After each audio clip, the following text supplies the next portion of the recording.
and he does a swish pose. Then he weakly forward rolls onto some people from the apron. Yeah, he acted like he was gonna do some high spot and he rolls off of the apron. Yeah. Did they say he was going to do a concert? I didn't catch it. He just kind of just showed up. He starts off with Ball with the Ball, but then he goes to another song and another song and another song. Yeah. It's like, Yeah, what he are we did. doing right now? This goes on for like 10, 20 minutes. I'm afraid that this match is going to be the one that put us over the edge. It was the winner of the match, so we can't skirt around this one. Yeah, he does a slow old man kicks. He cans Jericho out of the ring, but his arms get caught in the ropes. What about my dog? What about Jack, man? Matt says sometimes accidents just turn into tragedies. Running down the city and gonna be the greatest victory you've ever seen. I was like, okay, who's he getting squashed by? Behind him, you can see this wet spot, and that's where his forehead landed. Yeah, you can see exactly where he hit. All the Cena's coming out and it's like, word life, this is basic tokenomics. I'm untouchable, but it's all okay. This is her unconscious body. He goes crazy over that more than the DDT. Well, it could have got a lot worse.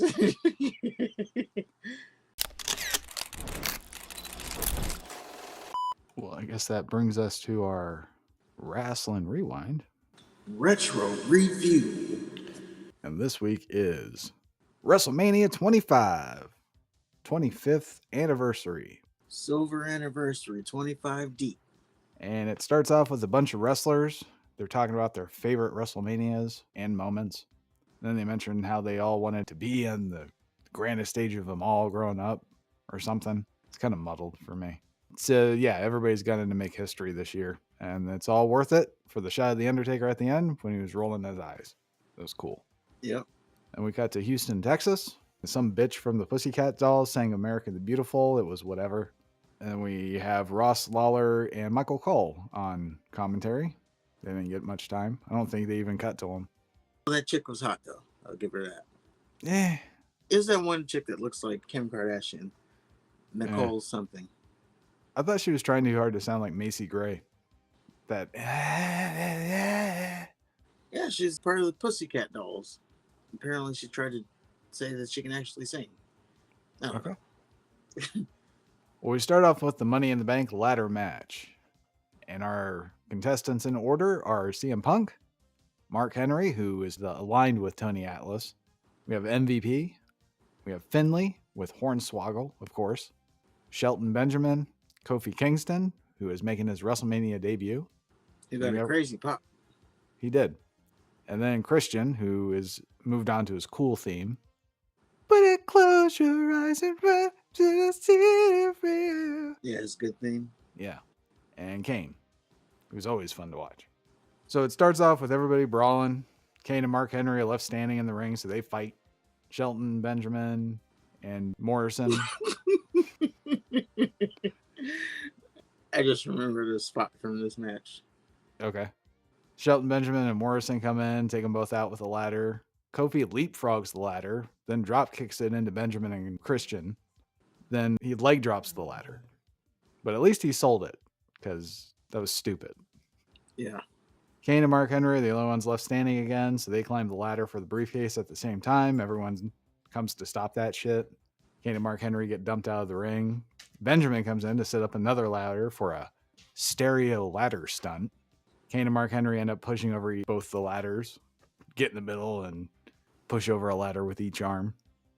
Kane and Mark Henry start fighting again, and then Kane gets fucked up trying to go for the briefcase. Henry throws a ladder at Finlay, and Finlay just ducked, and the ladder crashed to the floor. So Finlay somehow takes out Mark Henry. Then he does a suicide dive to Kane. Then Christian did Jericho's turnbuckle springboard splash thing to the outside. Then MVP shrugs his shoulders on the apron, and he does a swish pose. Then he weakly forward rolls onto some people from the apron. Yeah, he acted like he was going to do some high spot, and he Yeah, just rolls off of the apron. Yeah.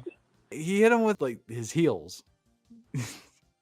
Then Kofi and CM Punk did a double suicide dive to everybody. Then Shelton Benjamin dove head first onto the floor from a ladder. There's going to be a lot of that tonight. Yes. Funny thing about that spot, too. Mm-hmm. Shelton Benjamin, he's climbing the ladder.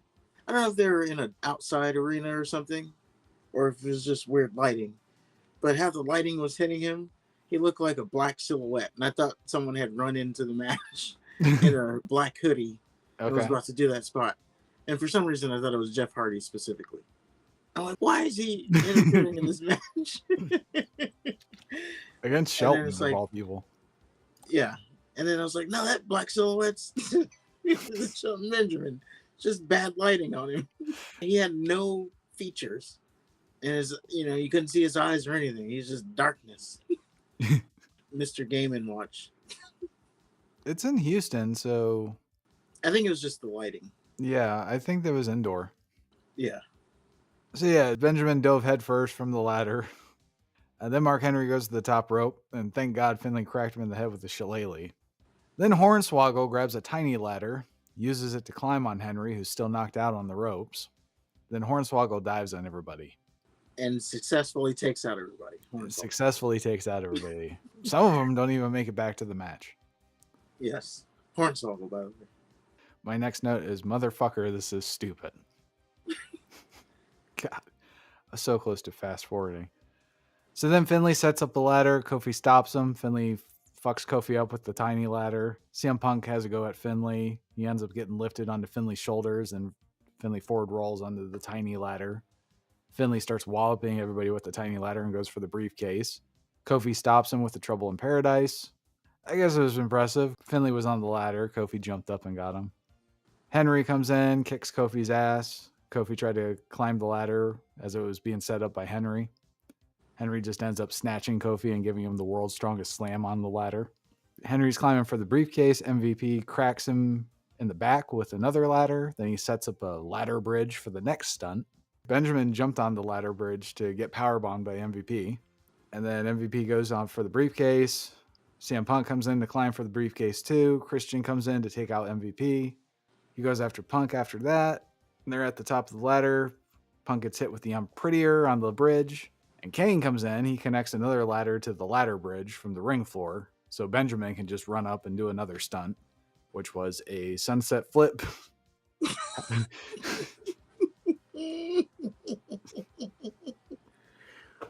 Well, it was supposed to be a sunset flip powerbomb thing. And I'm assuming the intent was to have Matt go outside the ring. But what happened was Benjamin flipped over him and then just crumpled. And then Matt Hardy proceeded to crumple himself. So they both just lamely fell to the mat. And then afterwards, Matt Hardy got powerbombed outside the ring. Yeah, that was the spot I was laughing at. It was ambitious to begin with. Because what happened afterwards, I figured what they were doing was Benjamin was going to sunset flip and then powerbomb Matt Hardy outside the ring. It was MVP. It wasn't Matt Hardy. That was my bad. Whoever it was. Yeah. He's going to powerbomb him outside the ring, and that was going to be the spot. But, yeah, he does the sunset flip, and I guess he, rolled his ankle or rolled his knee. And only because it's okay, this is funny, but you can just hear him, audibly go, ah! Just audibly yell out in pain. And then they finished the spot with the powerbomb, but I don't know. It's just funny that he was like, ah! There was a faint "you fucked up" chant. Yep. Which I don't know if it was faint or if they edited it out. I think it was faint. I think it was just a couple people, and then they moved on to the next spot, so it just stopped. So after Benjamin powerbombs MVP, he fights with Finley on top of a ladder, then knocks Finley onto the ladder bridge. Benjamin goes for the briefcase. Christian comes in to stop him. Benjamin sets up a second ladder so they can fight on two of them. Their ladder just ends up falling over. Benjamin crashes to the floor. Christian saves himself by catching his foot on the ropes. And he pushes himself upright and he resumes climbing. Just as Christian's fingers touch the briefcase, CM Punk dives on the ladder. They fight. Punk ends up getting his foot hooked on the stupid ladder like Jericho did last year. The Triovo on the ladder, yeah. Looks like Christian has it won. Then Kane comes out of nowhere and clobbers Christian. And Christian ends up getting sorta chokeslammed off the ladder. Kane grabbed him by the throat and then Christian just kind of fell. Again, it was an ambitious spot. It was like Atari wrestling. Yeah. They just had too many ambitious spots. They were trying to outdo themselves. Mm. But yeah, it ended up being more like a push. Well, Kane goes for the briefcase. By this time, Punk has time to unhook himself. He ends up knocking Kane off the ladder and getting the briefcase.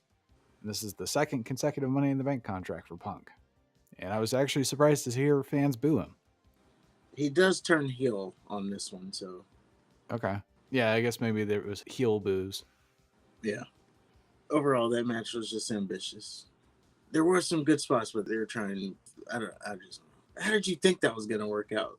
I liked at the beginning where Henry and Kane were just getting everybody out of the ring so they could fight. And then they did that spot where everybody just took turns diving off the ropes. And yeah. Kane was in that pile of people that Hornswoggle took out too. Of course. He had to sell for Hornswoggle. Yes. So they did a fan access thing.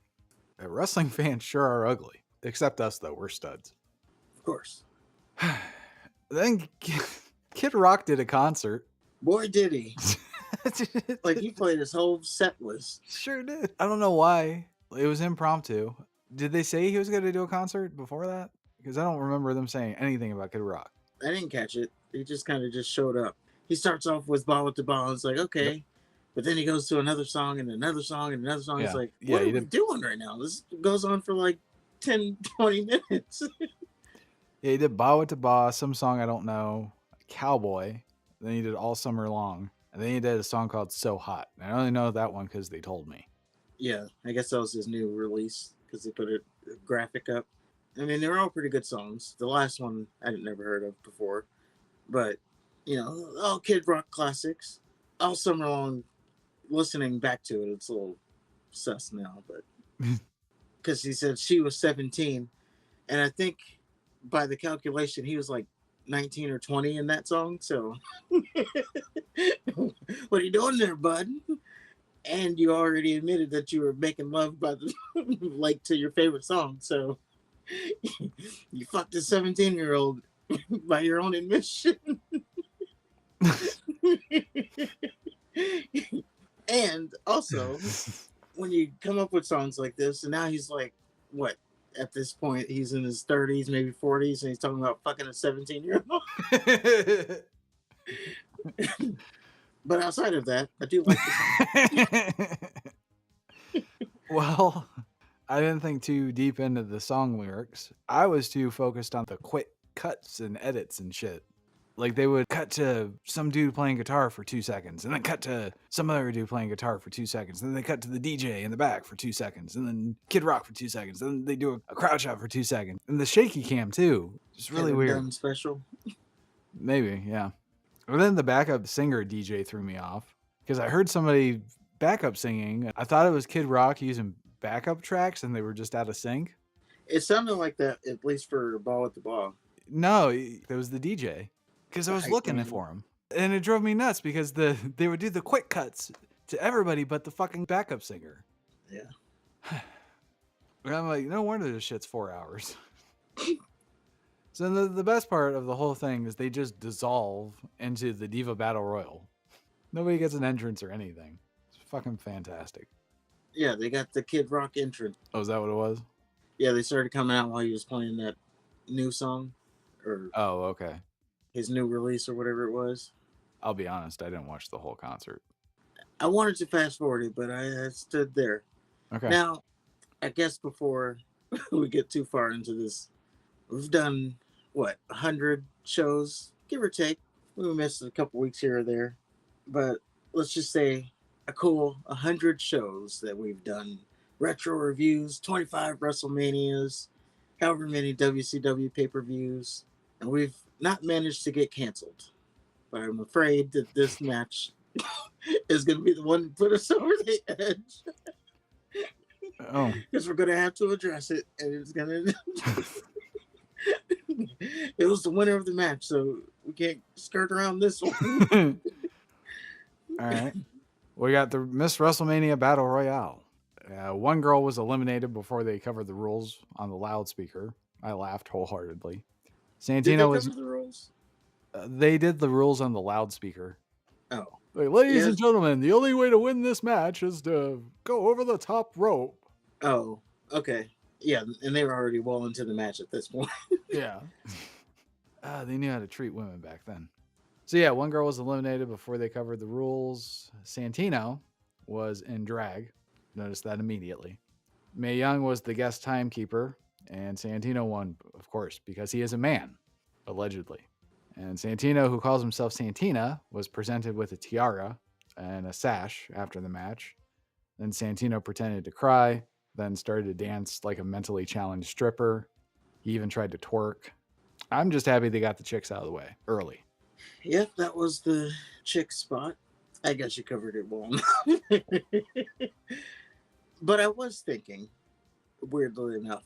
So Santina, Santino's twin sister, at no point did she ever I'm really struggling here. At no He point did at he no point did did not she ever do strike any of the offense. women. Yeah, he kind of just pussied around until the Yeah, just last. like fake like she was gonna attack someone and then didn't. But I thought, what if Santina actually like wrestled the women? I think he Like actually does. went like full speed at it. Doesn't he win the Divas Championship or something? I feel like he wrestled Beth Phoenix. Yeah, I don't know if he wins the championship, but the concept was there, and it's wrestling, so you can get away with it. It's just like funny enough. Then like in 2024, looking back at that, that'd be something that this man is just dominating the division. Better yet, it should have been someone like Batista. Putting a wig on and just dominating everybody. No, it works best when it's with somebody that you know you can kick their ass. Do you remember Andy Kaufman? Yeah. When he used to do it. Oh yeah. I forgot you told me about that. Yeah, he's doing a promo for Jerry Lawler, and he's in front of his pool or something. And he's with this lady, and he's like, "Jerry Lawler, you'll never be able to beat me. I'm the greatest women's champion that ever lived." Or was it Jerry Lawler, or was he just talking shit to women? Either way, he starts wrestling this woman, and then like he ends up just like choking her out, and then the guy, the guy off camera is like, "I think she's really hurt." He's like, "Oh, she's poor. She ain't gonna sue anyway," and then he just starts kicking her.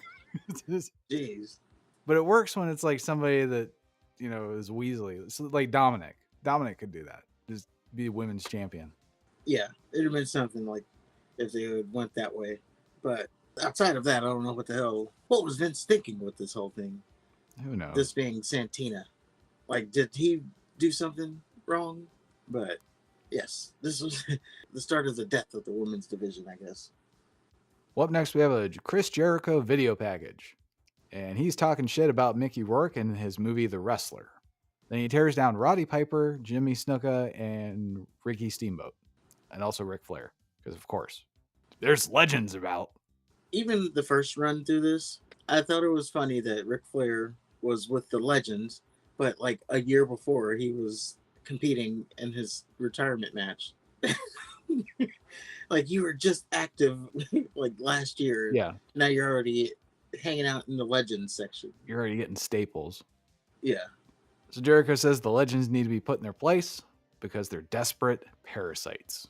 And then there's a montage of Jericho beating the shit out of Piper, Steamboat, and Snuka. Jericho decides to challenge all three to a match at WrestleMania.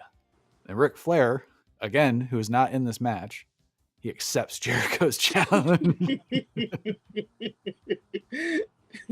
So the legends attack Jericho like zombies and chase him off. It was really weird. Like they attacked his ankles and then just crawled on him when he fell. Yep, they got him. Jericho says the legends only think they can win because of Mickey Rourke's movie for some reason. And then Flair says he's happy to stand next to his three friends while they fight him. And I don't know why Flair is. Seems like he's getting the shine as far as the promotion. Yeah. So Jericho beats the fuck out of Flair. He tosses him over an announce desk, steals and smashes Flair's watch. He cracks Flair in the head with a TV camera. Yeah, I wrote, I'd be surprised if Flair didn't bleed. And then, yeah, later we find out that Flair's head needed stapled. So, yeah, he definitely bled. Yeah. I remember this build, so. I wasn't watching at the time. I remember the match. I certainly remember the movie. I read Jericho's book that kind of covered at least his perspective behind the scenes. So I'm familiar, but I think this is the first time I've seen it. I've actually never watched the movie. Really? I thought Yeah. we watched it. Nope, I skipped out on it.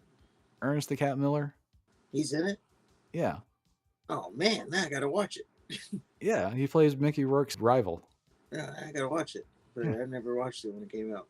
I could have It didn't sworn appeal to me. the wrestler didn't appeal to you. No, it just looked like it was a drama, and I didn't want a drama. I have to be in the right mood to watch a drama. You wanted something like Ready to Rumble. Yeah. Okay. Well, this was a good video package. I just don't understand why Ric Flair was all over it. Yeah, he was the main person in the story, Yeah. and he didn't wrestle. So we have Chris Jericho versus Jimmy Snuka, Ricky Steamboat, and Roddy Piper. Of course, it's a handicap match. And they showed Mickey Rourke sitting in attendance before the match. I'm sure that's the last we'll see of him. Of course. And then the Legends came out. Oh, man. Boy, did they look old. Flair somehow still looked the oldest. Because he was. Steamboat was definitely in the best shape of the Legends.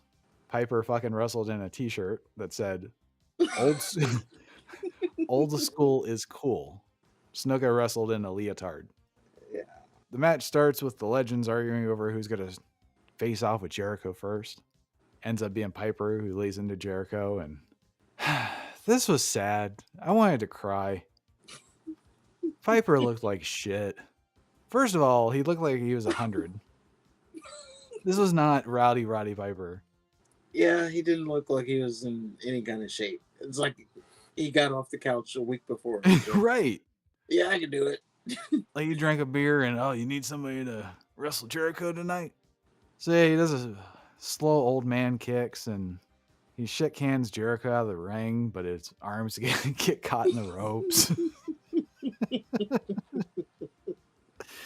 Then he beats on Jericho outside the ring some. They take it back to the ring, and then Snuka got tagged in.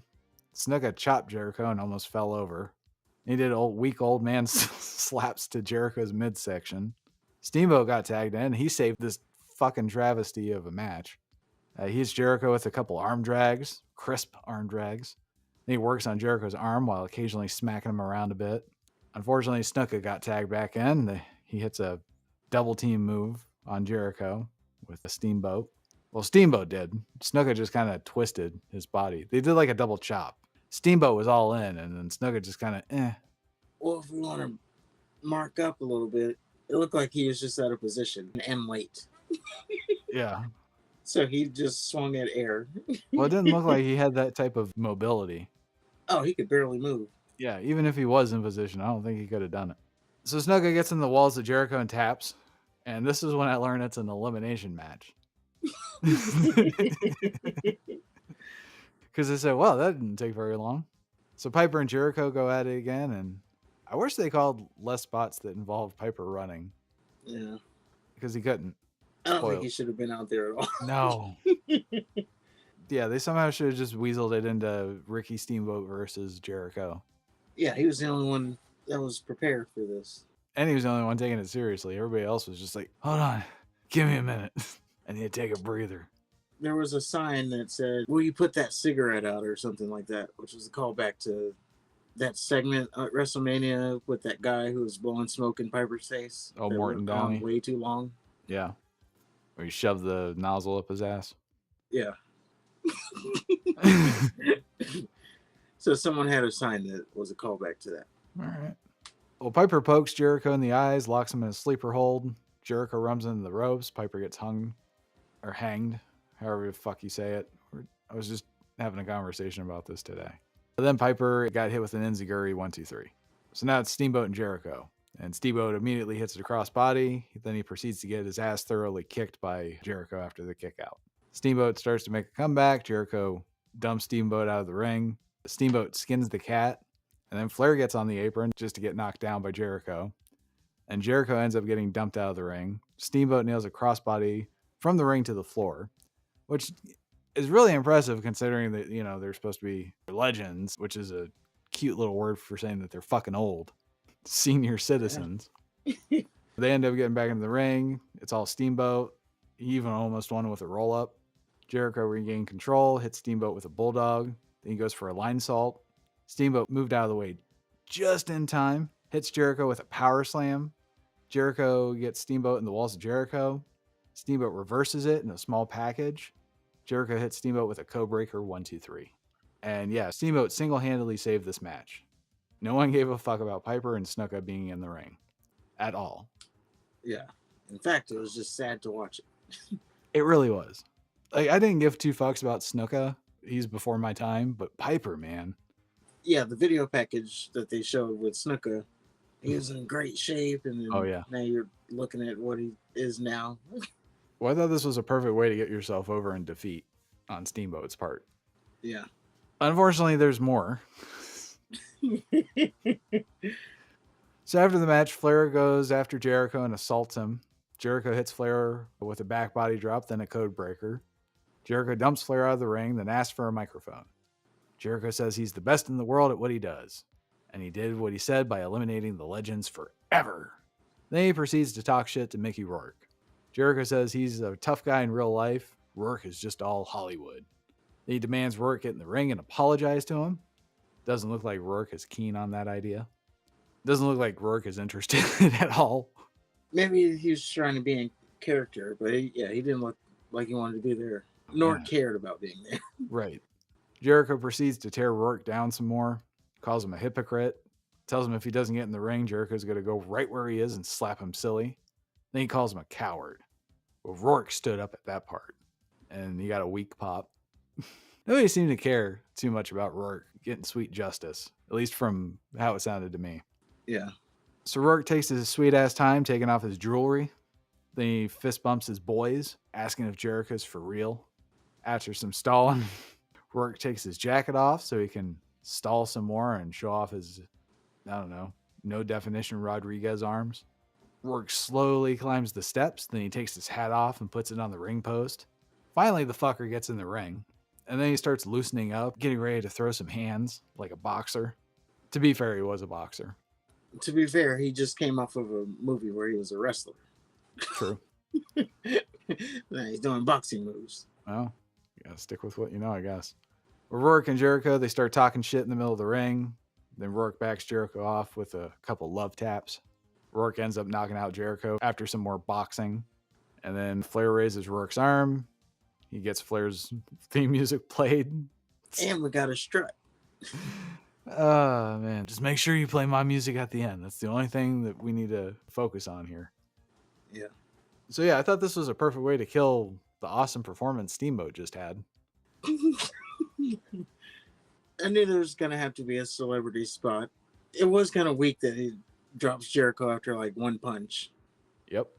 And it wasn't even a good punch at that. Nope. Like Jericho just fell down and it looked like Rourke wanted more. And then, yeah, Ric Flair runs in there. It's like, you did it. Segment over. It was weird all around, I guess. Yeah, Rourke is definitely not a wrestler. He's not. But I don't know. I went from, man, Ricky Steamboat, I want to see more of him wrestle, to, God damn it, I want this whole thing to be over. Unfortunately, we have more. But I will say, I think from this point on, it got a lot better. Okay. Well, they started talking about the Hardy Boys and how their story is so gut-wrenching and shit. Cuts to a video of the Royal Rumble. Matt wants Jeff to kill Edge with a chair. Then he changes his mind and wants to do it himself. Jeff ends up setting Edge up for a concerto. Matt cracks Jeff in the face with a chair. Matt then says he's relieved over not having to share the spotlight with Jeff anymore. Matt says he's always been big brother, and since day one, Matt has always had Jeff's back. Which says Jeff wouldn't be able to survive without me. He says, you've been through a lot, Jeff. Attacked in a stairwell. Your car was run off a road. Your pyro exploded in your face. But there was one day in particular. You received a call from me. And I said, Jeff, your house is on fire. And you asked me, what about my dog? What about Jack, man? Matt says, sometimes accidents just turn into tragedies.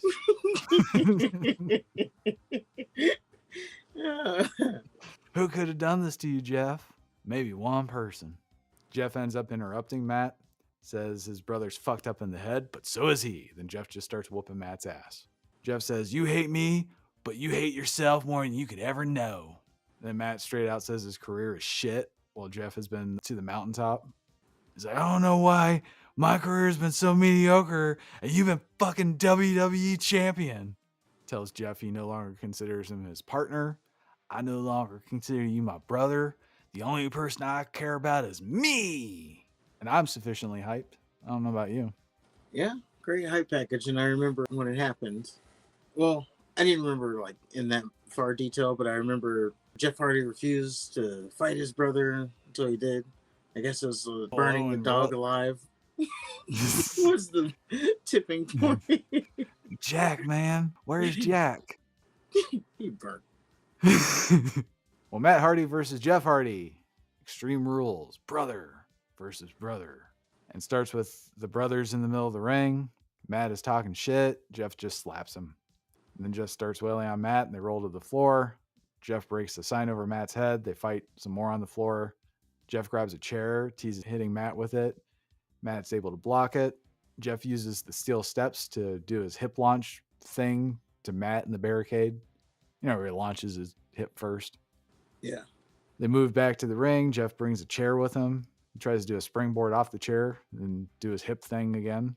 Matt sidesteps it. Jeff crashes into the turnbuckles. Matt then goes for a corkscrew moonsault, and Matt cracks Jeff in the back with the chair as he's coming down, which was a great spot. Matt chokes Jeff with the ropes. Then he leaves to grab a shop vac and crack it over Jeff's head. It's all Matt now. Hits Jeff with the side effect on the chair. That gets a 2 count. Matt chokes Jeff with his foot against the bottom turnbuckle. Then he leaves the ring and stretches his brother against the ring post, which looked like some fucking medieval torture shit. And then while his brother is writhing in pain, Matt grabs a table from under the ring, sets it up on the floor, tries to suplex Jeff from the top rope through the table. Jeff blocks it, fights out of it. He hits a running clothesline from the apron that sends Matt into the steel steps with a kick. Jeff goes under the ring. He grabs a crutch and a kendo stick, and he just starts lighting Matt up. Matt runs into the ring. Jeff grabs another trash can and follows Matt. Then they do your favorite spot where they put the trash can over Matt's head, and he just starts hitting him with the weapon. Of course. Jeff did his little seesaw kick thing to Matt while he was still wearing the trash can, sitting in the corner. Jeff sets Matt up for a swanton. He misses. Matt hits a twist of fate. Jeff kicks out. Matt gets pissed. Starts beating on Jeff for a bit. Then he goes for a swanton.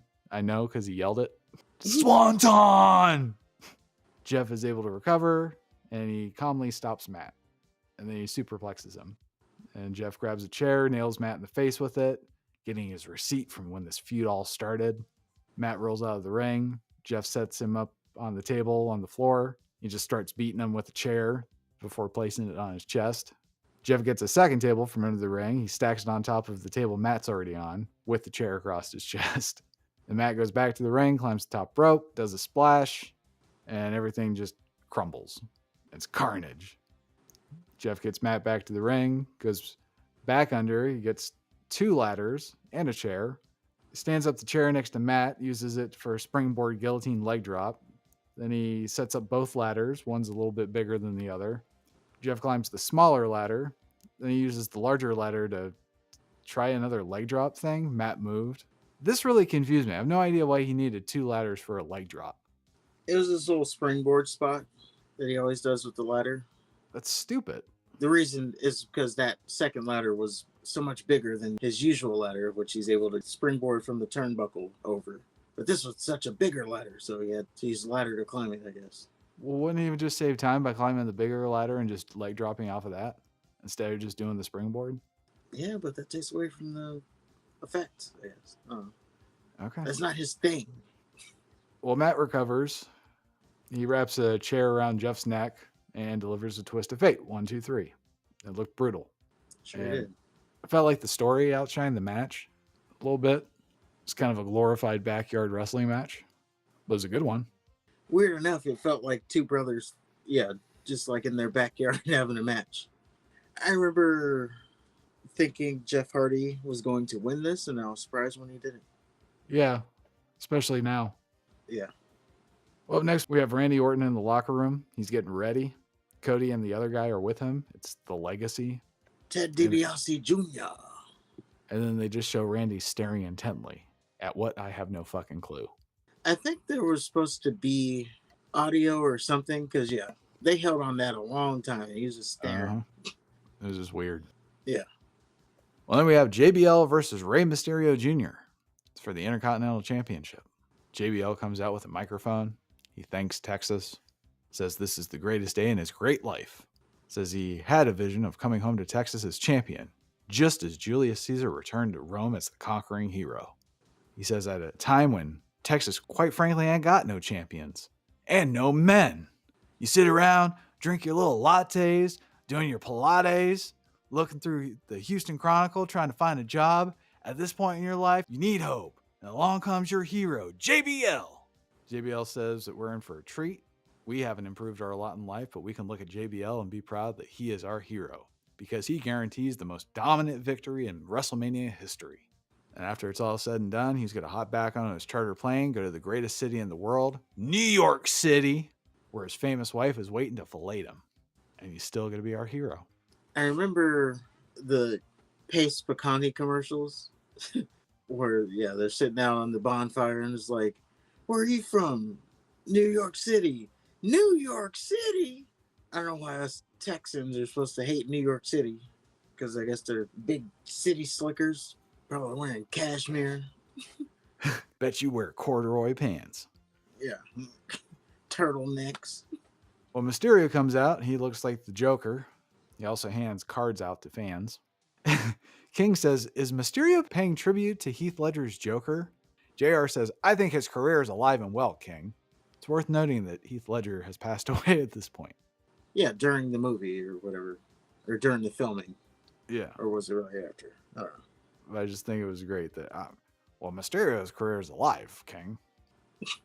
They do ring introductions. JBL needs to be held back. Ref does some dramatics with the belt, letting us know that something's about to happen. And sure enough, JBL kicks Ray in the face while he's distracted. Ref starts yelling at JBL. JBL picks up Ray and starts beating the shit out of him in the corner. Finally, the ref separates the two. JBL screams at the ref to ring the bell. Ref yells at JBL to back up so he can check on Ray.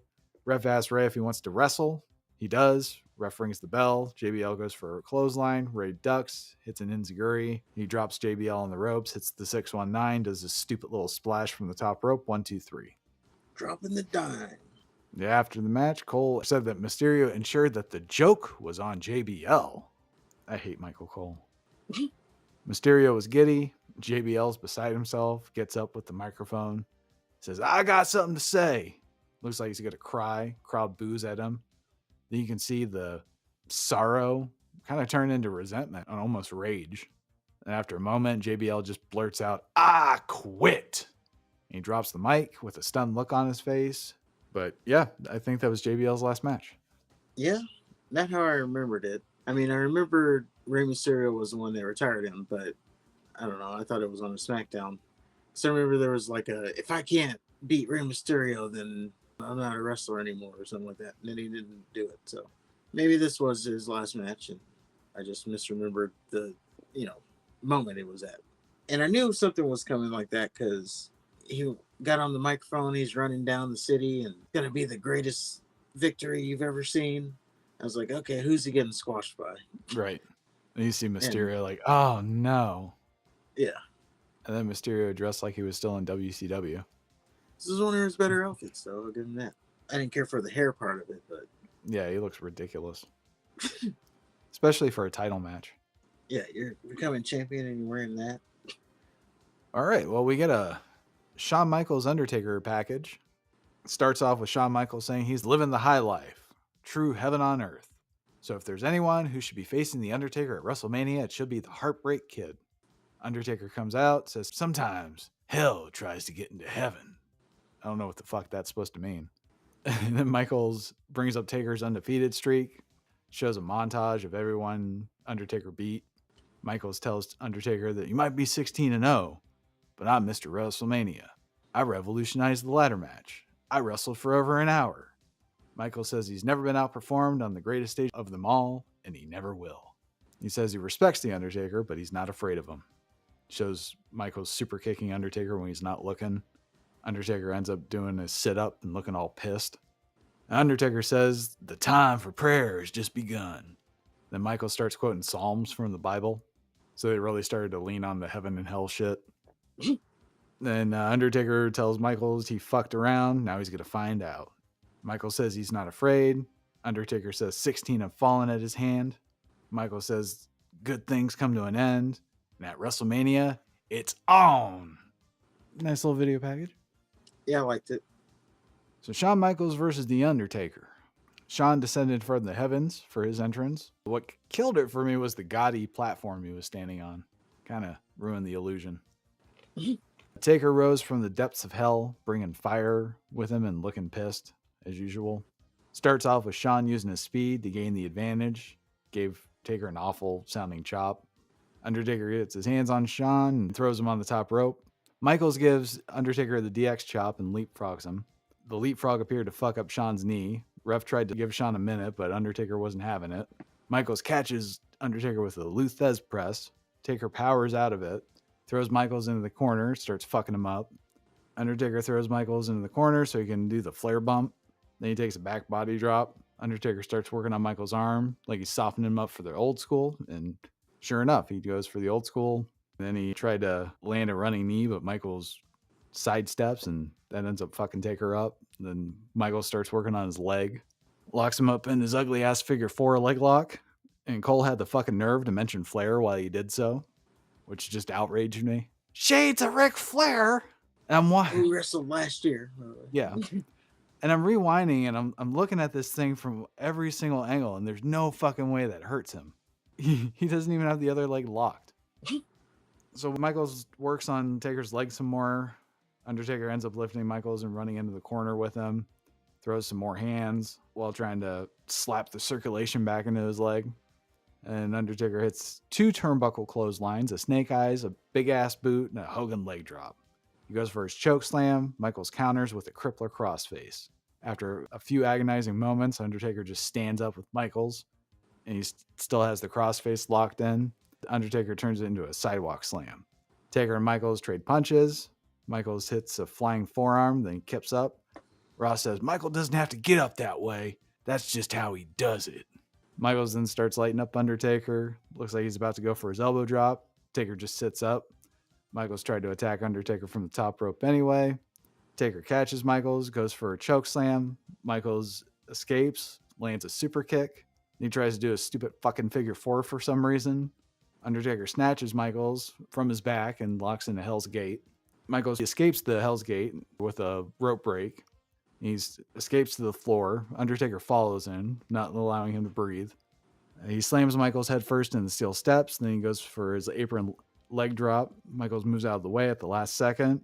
Michaels climbs the top rope, and I guess he tried to do a moonsault. Doesn't matter what it was, though, because his ass crashed right to the mat with a sickening thud. And the best part was as he was coming down, Taker just kind of pushed him. Yeah, he just swatted. Yeah. Like he pushed him on the way down. Yeah. It was great. So then Undertaker goes for his suicide dive after Michaels gets his shit together. Michaels pulls a cameraman in the way at the last second. Might as well have done nothing, though, because Undertaker just went skull first right into the floor. And it's crazy because you can see, like, Undertaker's lying on the floor, and just behind him, you can see this wet spot, and that's where his forehead landed. Yeah, you can see exactly where he hit. And they do a wide shot. Undertaker's down. Michaels is down. The cameraman got hurt watching the Undertaker fall face first in front of him. And even the referee's out for some reason. Because for some reason, Michaels pushed the referee into the barricade and then pulled the cameraman in the way. So Michaels is just a one-man wrecking crew. Yeah. Well, Michaels drags the knocked out ref in the ring, revives him so he can count out the Undertaker. Undertaker, who's probably still on Queer Street, beats the count at the very last second. Michaels was in the corner pleading with the ref, like on his hands and knees, telling him to hurry the fuck up. So after Taker beats the count, Michaels gets pissed, tries to hit a super kick when Taker gets to his feet. Undertaker catches Shawn for a choke slam. Undertaker goes for his tombstone. Michaels escapes and goes for another super kick. Taker catches it, goes for another choke slam. Michaels blocks the choke slam and hits another super kick. Then Michaels kips up, grabs Undertaker to do more harm. Undertaker snatches Michaels and goes for a last ride. Michaels counters that with a sunset flip. Shelton Benjamin should have been taking notes.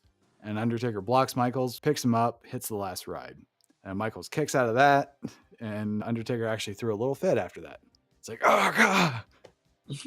So Undertaker, for some reason, goes for an elbow drop from the top rope and misses. Michaels charges Undertaker. Undertaker tries to shit can Michaels out of the ring.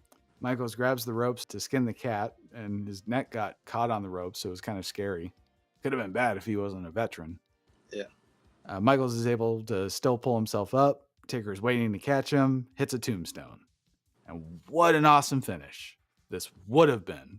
But there's fucking more. Undertaker gets pissed, pulls his straps down, does the throat slash, picks Michaels up for another tombstone. Michaels counters with a modified DDT where Taker's head landed into Shawn's ribs. So naturally, Taker's knocked out from that. Michaels hits his elbow drop, then starts tuning up the band for Sweet Chin Music, hits Taker, clean as a whistle. Then they start trading blows until Undertaker kicks Michaels in the face. Michaels ends up fighting back, goes for a moonsault. Undertaker catches Michaels, hits a tombstone, 1, 2, 3. Both men laid out after the match. Taker slowly sits up, then does his pose. My God, this was a great match, but it was too fucking long. It was definitely the longest match on the card. Afterwards, I was like, okay. Because, a lot of people have this match as the best WrestleMania match of all time. And I was like, I could see it. And if I watched it the first time when it happened, I don't know if anything would have come close to this. Like, if I didn't already know the outcome, I could definitely see if I saw that live, then that would be the greatest WrestleMania match of all time. And I want to point out, though, now remember, Undertaker has done the dive over the ropes. Shawn Michaels did the backflip and got swatted. All these things have happened.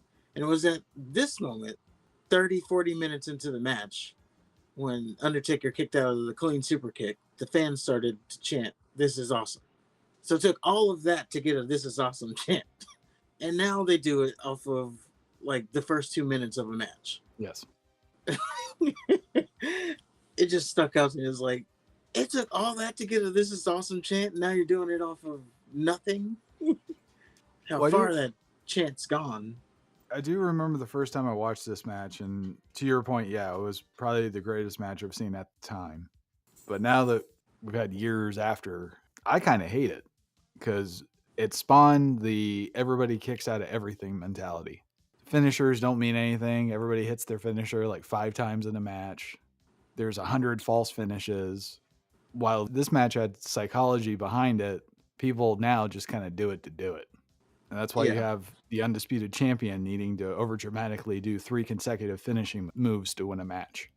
It's all because of this shit. If I remember, mostly Shawn Michaels, Undertaker, well, not even the Undertaker, mostly Shawn Michaels and Triple H were the kick-out kings of kicking out of finishing moves. And then when Triple H got into booking, of course, it happened like NXT, Black and Gold. You might as well not even had a finisher because people were kicking out of it all the time. I don't know. I just felt like after these 4 WrestleManias with The Undertaker, Michaels, and Triple H, just the false finish shit seemed to kind of increase to me. Yeah, it's fair. Definitely the best match on the card, though. Yeah. It's just one of those. I wish I had gotten to watch it live. Well, up next, we get a video package of Edge being an opportunistic heel. He caught Cena at the Elimination Chamber and won the title. He also married Vicky Guerrero at this point. And Edge and Big Show are supposed to face each other at WrestleMania.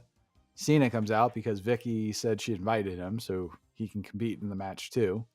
Cena's like, Vicky, that's not true. Turns out Cena learned that Vicky was fucking Big Show behind Edge's back. Shows a video of them swapping spit, them being Vicky and Big Show, while Edge was in the shower. Vicky tells Big Show that she hopes he wins before slapping him on the ass. Edge and Big Show get into each other's faces. Vicky gets shoved and speared. Cena does a bad Ricky Ricardo impression. Big Show and Edge are fighting for Vicky, I guess, and Cena just wants his title back. Yeah. So we get Edge versus Big Show versus Cena for the World Heavyweight title. And they showed Vicky in a wheelchair being pushed around by Chavo. And Cena had a stupid entrance again. I don't even remember what it was. Oh, it was the bunch of Cenas. Yeah, you had all the clones coming out in the beginning, and it was like, "Word life, this is basic tokenomics. Wooka, wooka, wooka. I'm untouchable." Well, it's all okay. Breaks into dun, dun, and then we get the trumpets and all that. So it starts off with Cena fighting everybody, or trying to, until Big Show stops him. Edge tried to align with Big Show against Cena. Big Show picks up Edge and crotches him on the ropes. Big Show whoops on Edge until he tosses him into Cena, who goes for an FU. Big Show whoops on Cena for a while. Then he ends up getting crotched on the ropes by Cena and then dumped out of the ring. Edge drop kicks the steel steps into Big Show from behind on the floor. Cena does a top rope leg drop to a bent over Big Show, again on the floor. And then Edge and Cena get back to the ring so they can fight. Cena tries to FU. Edge escapes and hits an implant DDT. Then Edge climbs the top ropes for something, and Cena recovers and sends Edge to the floor. And Big Show recovers, starts beating the shit out of Cena. Cena starts firing back on Big Show until Chavo got involved for some reason. Chavo got FU'd on the floor. And Cena shoulder tackles Big Show into the Andre spot. So, he's tied up in the ropes. Then Edge tries to get the jump on Cena while Big Show's tied up. Cena just whoops his ass. And Cena hits Edge with a 5-knuckle shuffle with Big Show screamed, "Curse you!" And Cena goes for an FU on Edge. Vicky climbs up to the apron so she can get speared, which was intended for Cena. Big Show, still tied up, screams at Edge, "What did you do?" And Cena and Edge double clothesline each other, and then finally Big Show's able to untie his useless ass. And he kicks Cena and Edge's ass for a while. Then he goes for a double choke slam. Cena escapes, of course. Edge just goes straight to the mat, rolls out of the ring. Cena goes for an FU on Big Show. Then Big Show escapes, hits him with a knockout punch, and Cena rolls out of the ring too. So Big Show tries to choke slam Edge on the floor. Edge counters it with a DDT. And he sets up the steel steps to springboard off of, and he uses it to crash into Big Show, and they demolish the barricade. And Cena is still knocked out by the Big Show. So Edge gets him back at the ring, sets him up for a spear. Cena counters the spear with an STFU. Big Show makes the save from the floor. Then he tries to do a Vader bomb to Edge and misses. Then Edge and Cena suplex Big Show, and after a long stare down and pause, they clothesline Big Show together out of the ring. And then Edge immediately kicks Cena in the face. So that alliance didn't last very long. And Cena fires back on Edge, goes for a top rope move. Big Show pushes Cena off the ropes and into an Edge spear. And Big Show beats Edge's ass until Edge locks in a sleeper hold. Big Show backs Edge in the corner, trying to knock him off. And Cena comes up and just lifts Big Show and Edge for an FU. Well, Edge slid off, so he had to patiently wait for Big Show to get FU'd before getting his. Edge got FU'd on Big Show. Cena won 1-2-3. After the match, Cena celebrated with the fans. Another ambitious spot. I remember this one. Yeah, I remember. I didn't watch WrestleMania, obviously, but they kept playing it like it was this amazing feat, and they kept talking about it was like this amazing feat, which it was. But it was ambitious to think that Cena was going to FU both Edge and Big Show at the same time, because that's what they wanted out of that. But Edge slid off, and then they just did the double, and that's why they kept talking about it. I can't believe the strength we just saw. So I don't know if that ever would have worked. It would have looked cool if it did, though. At least they tried it, I guess. I don't know if I watched it live or if it was a replay, but I remember Edge just slipping off. I'm like, that's the weakest shit I've ever seen. Yeah, I saw it from a replay. How WWE does it, they'll show you the finish, but then go to black screen before the 3 count. Yeah. So they kept replaying it over and over. Oh yeah, look at the strength of Cena. Yeah, but We get a Hall of Fame montage, and the inductees are Dory and Terry Funk, Coco Beware, Kevin Von Erich, Cowboy Bill Watts, Howard Finkel, Ricky Steamboat, and Stone Cold Steve Austin. And Stone Cold drove his 4-wheeler around the ring and drank some beer. For a long time. For a long ass time. And he didn't once invite the legends. Then they did the attendance. It was 72,744. I don't care, but somebody out there might. And then we get another video package. It is Randy Orton. It says he became the youngest WWE champion, and the moment was ruined because his jealous mentor, Triple H, turned on him. Now he's ruined his life, so Orton vowed to ruin Triple H's. Orton earned a title match against Triple H at WrestleMania, but that wasn't enough. He also wanted Triple H's family. So Orton punted Vince and Shane, then RKO Stephanie. Triple H attacks Orton at his home with a sledgehammer. Then he beats the fuck out of Rhodes and the other guy. a sacrifice Orton said he was willing to make. And then Orton says Triple H's retaliation gave him the illusion of control, when all it did was let his guard down. Cuts to Legacy having Triple H handcuffed to the ring. Orton's about to bash his skull in with a sledgehammer. Stephanie comes out to help, but then, like, just as she's coming out, she's like, oh, yeah, I probably shouldn't be out here. She goes to leave, but Cody Rhodes and the other guys stop her. So she has no choice but to go in the ring. And she gets snatched by Randy Orton, who delivers a cradle DDT while Triple H is begging and pleading and telling him to stop. And Orton just looks at Triple H and he kisses Stephanie. He kisses her unconscious body. Yes. And Triple H goes crazy over that more than the DDT. Well, it could have got a lot worse. Yeah, it would have been funny if he stuck it in her mouth. Yeah. Yeah. Time to play the game. So Vince and Shane and Triple H come out to kick Legacy's ass. Security tries to stop them, which doesn't make sense because you think that Vince, being the owner of the WWE, would just ban them from the building. And the good guys stomp out the bad guys, and we're on. And we get Randy Orton versus Triple H. It's for the WWE title. And if Triple H is disqualified or counted out, he loses the title. And Triple H has a moment before the match with Vince and Shane where they just have a knowing stare and a head nod. Yep. Said a million words without saying a word. Right. So Triple H did a shattered glass entrance, which was cool. It started off with Triple H just beating the fuck out of Orton so much that the ref had to threaten to disqualify him. Orton hits an RKO out of nowhere, then tries to punt Triple H. I think he moved. He was on all fours and just kind of turned slightly, and I guess that was enough for the miss. Then Triple H hits a pedigree. Triple H beats Orton's ass in and out of the ring. Orton tries to beg at one point. Triple H didn't have any of that.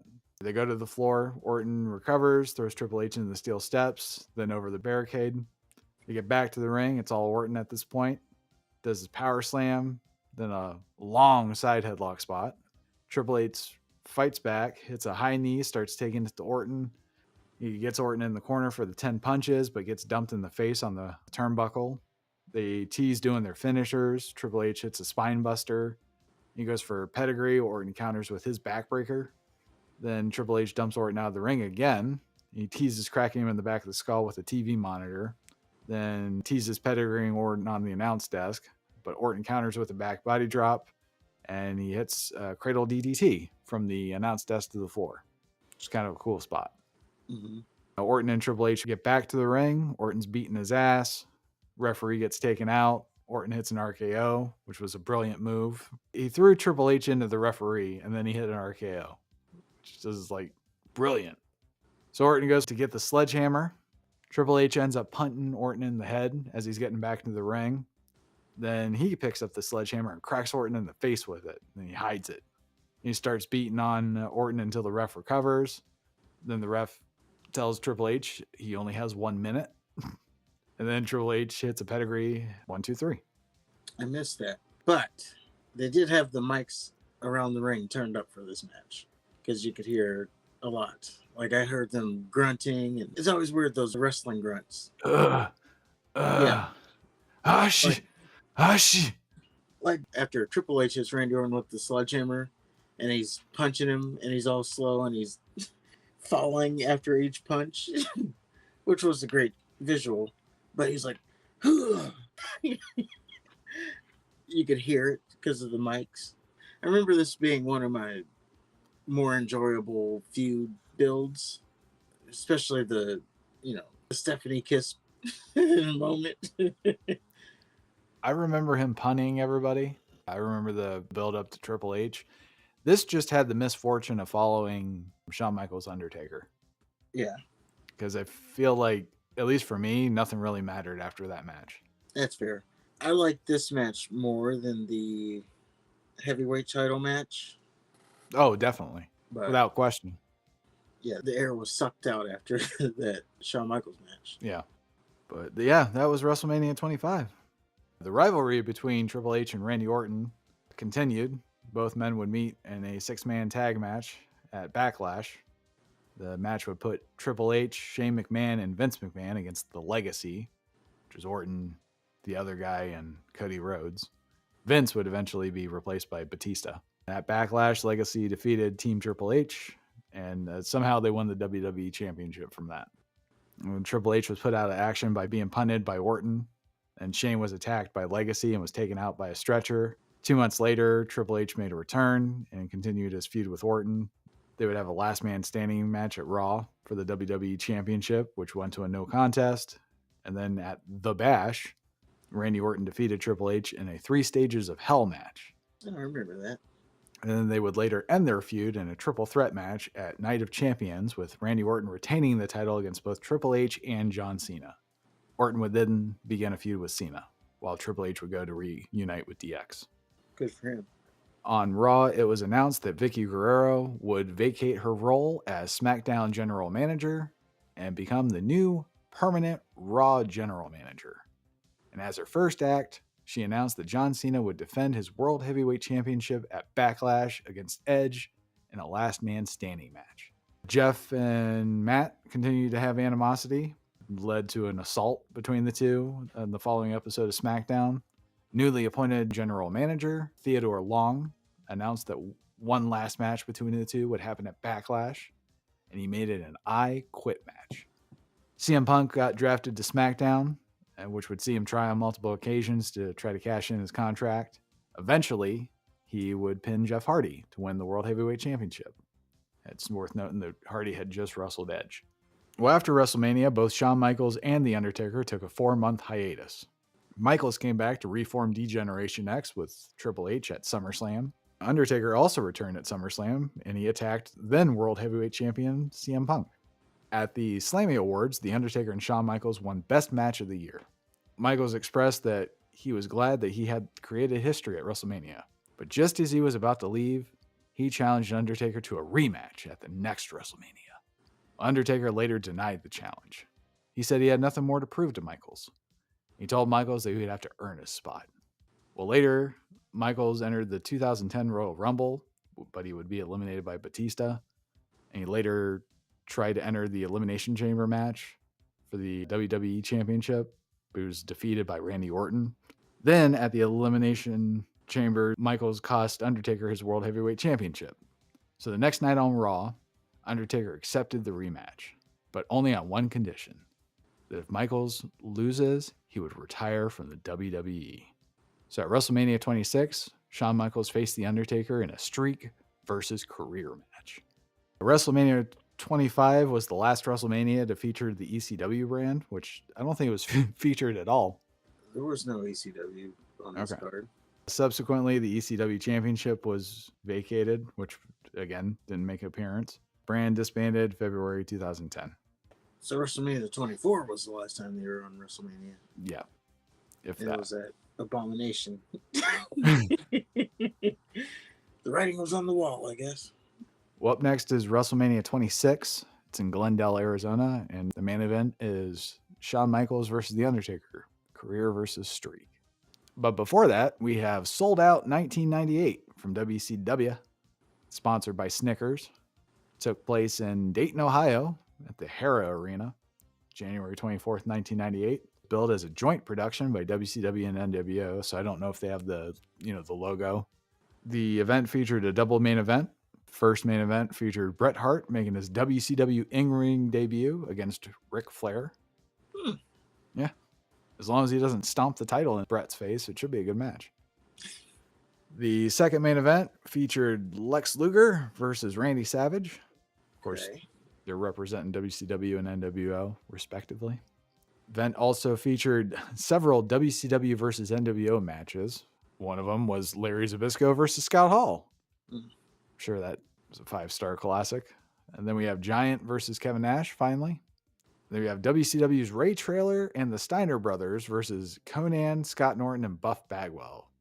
So it's like they're having a mulligan from Starrcade. Pretty much, yeah.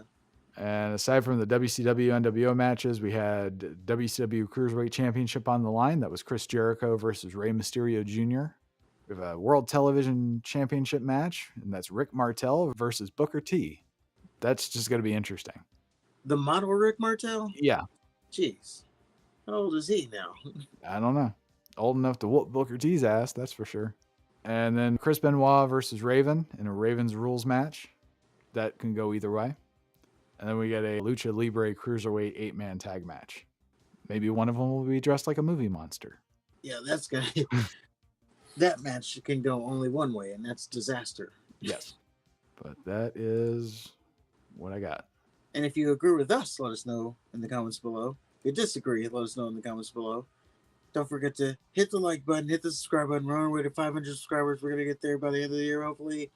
Only with the help of you guys. And until next time, Top Guys out.